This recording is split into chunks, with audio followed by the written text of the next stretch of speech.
All right, Coach, we've got you and we're ready whenever you are. All right, I'm good to go. Just got done with our Thursday practice. Guys are excited to play. We all are. So with that, I'll open it up. Let's go first to Sam McDowell. Go ahead, Sam. Hey, Steve.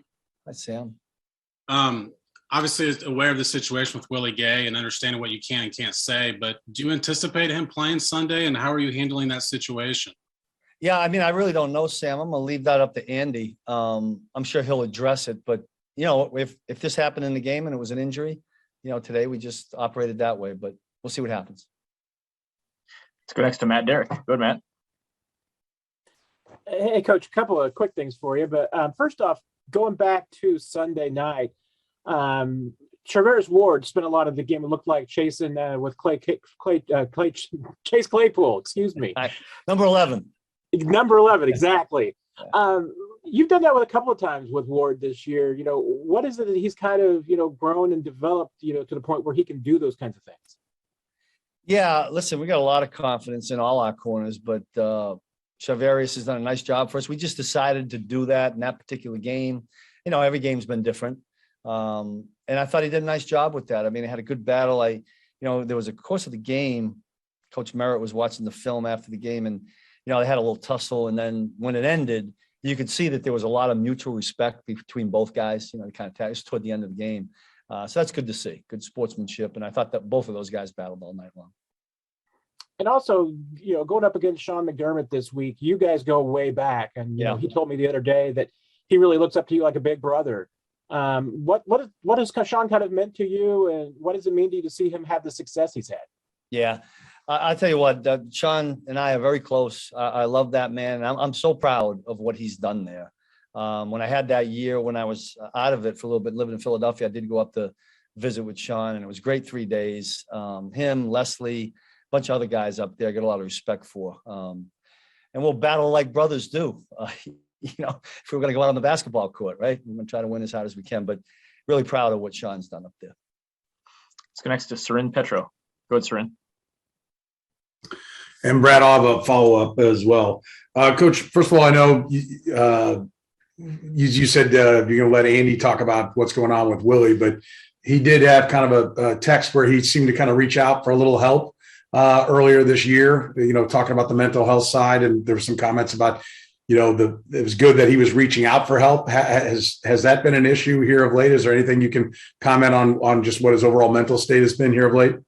I wasn't aware of what you're talking about there, Sarin. But I tell you, all I can say about Willie is I love working with him. He's been terrific. I mean, I think you guys know he had a baby, and I talked to him about that a lot. Hopefully things will work out for the best for everybody. Okay, and then on the football side, Allen's obviously a great running quarterback. They've kind of tried to, I don't know, not take that load off them, but incorporate the running backs a lot more than they have. How much more diverse are they? Are they a tougher team to prepare for this time around, because they seem to have, over the last 4 or 5 weeks, really got Singletary involved as well? Yeah, I'd have to agree with you on that. I mean, they're scary with all the weapons they have. You sit there and say, every time we game plan, we say, who do we have to take away? Well, this particular team, if you put too much attention to one guy, they got so many other people that could beat you. You bring up a really good point about Allen running the football. I think that'll just be part of it. I don't think they'll get away from it. But when they've been handing the ball off to 26 and 20 and they're churning out yards, that makes them that much more dangerous. So I think I've said this before. We begin every game plan week meeting with the players with, you got to stop the run first, because if an offense like this can be two-dimensional on first, second, third down, it's going to be a long night for us. So we'll begin there and hopefully work our way out and have some successful plays. Let's go next to Herbie Teope. Go ahead, Herbie. Hey, Steve, how you doing, man? Great, Herb. I want to sort of dive into what Matt was asking you about Ward traveling with a wide receiver. Two questions here. The first one, what goes into what you look for before you determine if a cornerback is capable of traveling with their top wide receiver, opponent's top receiver? Some of that has been Chavarius coming to us, to be quite honest with you, where he's watched film the first 3 days of the week and feels like he could, match up well against this particular wideout. And we trust him in that. I know Sam and Dave do. We don't always do it, because when people figure that out, they know they can either go opposite him or come out. So we mix it up a little bit. We'll do the same thing in this game. I don't know if we'll have him right or left or whether he'll travel or not. I mean, we'll figure that out on Sunday, or people will figure it out on Sunday based on what we do during the week. But we just got a lot of confidence in him. Same in Mike. When LJ's out there at corner and base, most of the times those guys stay right and left. We'll try to get the best matchups we can.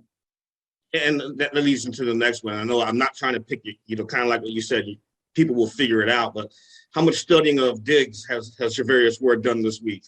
Well, listen, they all have. I mean, we know number 14 is an issue, but you pay too much attention to him. I mean, Beasley in the slot, and their tight end is really good. Knox is really surfaced. I mean, get Sanders. They got a plethora of guys. I don't know, you commit one guy to a certain guy. What does that do? Does it open up? Those are all the things we have to consider. And, because we are a multiple defense, we're going to have different calls. We don't just play man every down. So you don't always have to do the flipping and flopping, but we'll figure it out. Hopefully what Dave and Sam have put together will be something good on Sunday. That's our hope. We'll go last two, go Pete and then Adam. Go ahead, Pete. Coach, when it comes to Josh Allen, you talked about the pass catchers. Just where do you regard him as a runner, and just how much more difficult does that make this on you? Yeah, we've spent a lot of time, Pete, this week in the couple 3 meetings that we've had with how to tackle this quarterback. You don't usually spend that much time talking about tackling the quarterback, but he's big, he's strong, he's got a stiff arm. If you don't get him down with a couple of guys, he has already shown he can break tackles, he extends down. The remarkable thing about him is when it's not a designed run play, yet he decides to run it because it's maybe pass and he pulls it down, he's always looking downfield. And he's got a strong arm. He proved that against us the last time we played. We had when the down got extended and he chucked it deep. So not only running the football, but scrambling and throwing the ball deep are really got to be first concerns for us.